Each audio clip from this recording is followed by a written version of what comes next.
Расман муҳориба дар вазни ним сабуки UFC шашум рақами рейтинг Лерон Мёрфи бо рекорди 16-0 зидди дебютант Арон Пико бо рекорди 13-4 рӯзи 17 август дар турнири UFC 319. Ассалому алайкум дӯстон, хуш омадед ба шабакаи мо. Дар ин навор оиди тозатарин ва муҳимтарин хабарҳо аз ҷаҳони ММА гап мезанем. Барои пешравии канал лайкро зер кунед. Мо бошем оғоз мекунем. Чемпиони пешинаи вазни нимёна UFC Билол Муҳаммад дар муҳорибаи унвони вазни миёна ки байни Дрюкус Дуплеси ва Ҳамза Чимаев мегузарад прогнози худро дод. Рости гап бисёриҳо тобоварии Ҳамза Чимаевро ба назар намегиранд. Дуплеси стили ғайриоддӣ дорад, лекин ӯ зарбаҳои бисёр сар медиҳад ва бисёри рақибони худро ӯ ҳамон вақт шикаст медиҳад вақте ки онҳо хаста мешаванд. Агар ки Чимаев дар якум раунд ҳамаи қувваи худро сарф накунад то ин ки ӯро ба замин афтонад, пас фикр мекунам ки Ҳамза дар стойка бо муваффақ меҷангад. Ман ба ғалабаи Ҳамзат боварӣ дорум, гуфтааст Муҳаммад. Хотиррасон мекунам ки муҳорибаи унвони дар вазни миёна байни чемпион Дрюкус Дуплеси ва довталаб Ҳамза Чимаев рӯзи 17 август дар турнири UFC 319 мегузарад ва муҳорибаи асосии ин турнир хоҳад шуд. Дӯстон, чӣ гуна ки медонед, мо тӯли чанд сол аст ки бо ширкати Шифофармо ҳамкорӣ мекунем ва ба боварии комил ин ширкатро ба шумо тавсия медиҳем. Дар ин ширкат шумо ҳама намуд доруҳои гиёҳӣ, духиҳои арабӣ, соатҳои мусалмонӣ, ҷойнамозҳо, шампунҳои гиёҳӣ ва боз бисёр дигар чизҳоро дастрас карда метавонед. Ин ширкат дастафка ба тамоми шаҳрҳо доранд. Ҳамчунин мошинкаҳо барои риш ва мӯи сар, доруҳо барои фарбе ва харобшавӣ, равғани сиёҳдонаро низ аз ин ширкат дастрас карда метавонед. Рақамҳо дар рӯи экран. Ҳатман аз номи канали Паҳлавон гап занед.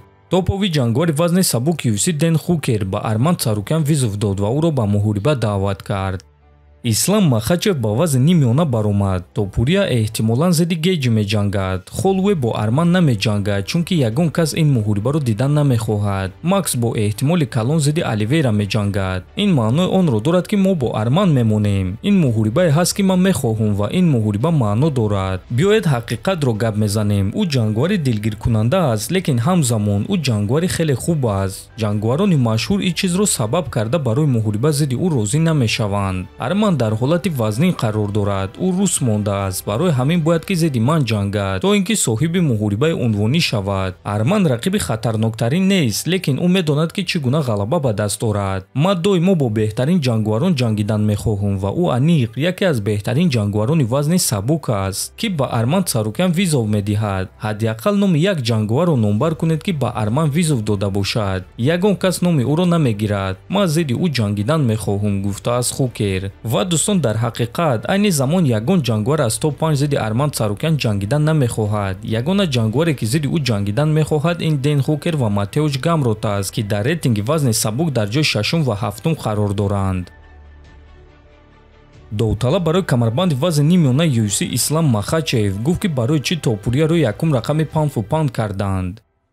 Ин маркетинг аст. UFC ин корро қасдан карданд то ин ки муҳорибаи моро бо ӯ пеш баранд. Ба одамон аллакай ин муҳориба шавқовар аст. Барои ҳамин агар ки UFC ҳамаи корро дуруст кунанд, пас мо барои якум рақами рейтинг меҷангем. оиди муҳорибаи навбатӣ бошад, пас мо аллакай 90% ҳамаи чизро маслиҳат кардаем. Эҳтимолан муҳориба моҳи ноябр баргузор мегардад, гуфтааст Махачев. Ва дӯстон, чӣ гуна ки мебинем, Ислам зидди Мадалена моҳои ноябр ҷангида метавонад ва ҳамчунин ӯ ният дорад ки зидди Илия Топурия барои якум рақами паунд, яъне беҳтарин ҷангвар новобаста аз вазн ҷангад. Мову шумо бошад дӯстон, албатта ки интизори ин муҳорибаҳо мешавем. Дар ҳамин ҷо навори мо ба анҷом мерасад. Фикру ақидаҳотонро нависед. Ҳатман дар YouTube канали мо обуна шавед. То боздид, хонободу сарбаланд бошед.